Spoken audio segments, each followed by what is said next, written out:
I am the project manager. I kind of bring stuff and throw it at the dartboard or the paint on the canvas, and then they're like, "This is how we are gonna decipher this." And then I go to Zamir, and Zamir's like, "Well, how is this gonna happen?" And then speaks like, "What's the logistics on it?" And so that's usually. I love that. Yeah, he's the question asker. He's the question. Why? So he'll bring it to the table. He'll ask all the right questions, and then I'll execute the proposal or the business plan or whatever we got to throw at it. And that's my thing. The computer is my best friend. So I'm a nerd at heart. Me too. I love that, bro. But a musician at soul. So that's amazing. Yeah. So that's really how we keep it kind of going, and and to be real. On the personal end too, it goes hand in hand with business. How your partners are going together. I make sure I call them separately. Are you good? Are you okay? Right. Yeah, so I've been really fortunate in the sense that I have had a lot of support. Really, my family, my friends, and even my professors and teachers and my mentors throughout life have been with me every step of the way. I have connected again with some of my teachers from elementary school years and years ago because they have never lost sight of who I am as their student, and they've never lost sight of my potential. So my advice to anyone listening would be, if you don't have a supportive network, go find it. One of my favorite quotes is, effort beats talent every time. Always. Yes, always. And if you put in the effort, in whatever you want to do, you will get there. Yep. Yeah, so even if you don't have a supportive family or supportive friends, the effort that you put in to creating that situation will give you the reward you're looking for. I cannot say enough about my team. The efficiency I've never seen anything like it. The stars have aligned. It's very special. I think that when you love one another, you work harder. You work harder. Oh, absolutely. When you're working for a common cause, right? Mm-hmm.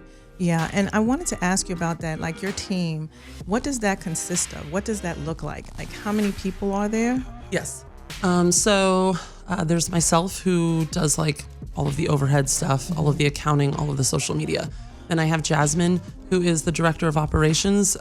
She helps with the customer service emails, anything we're out of stock on, inventory, and all orders. So customer, domestic, and international wholesale orders. Then Maple is kind of like Jasmine's assistant. She's going to be taking over Jasmine's position, and Jasmine is going to be stepping into director of brand collaborations.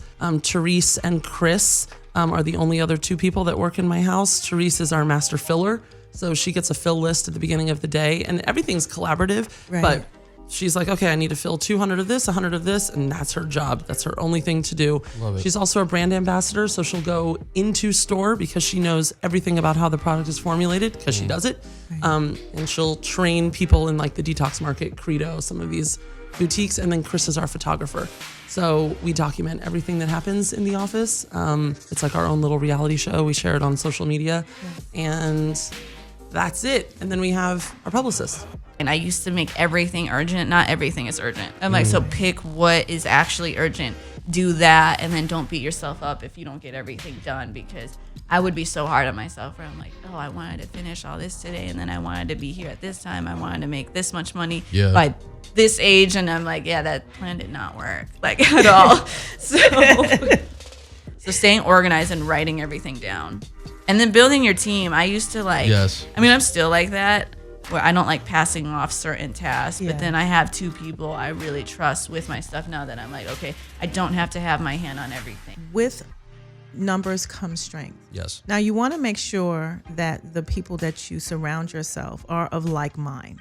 Of course. They may not be of like skill set in the area that you are, but they should be of like mind.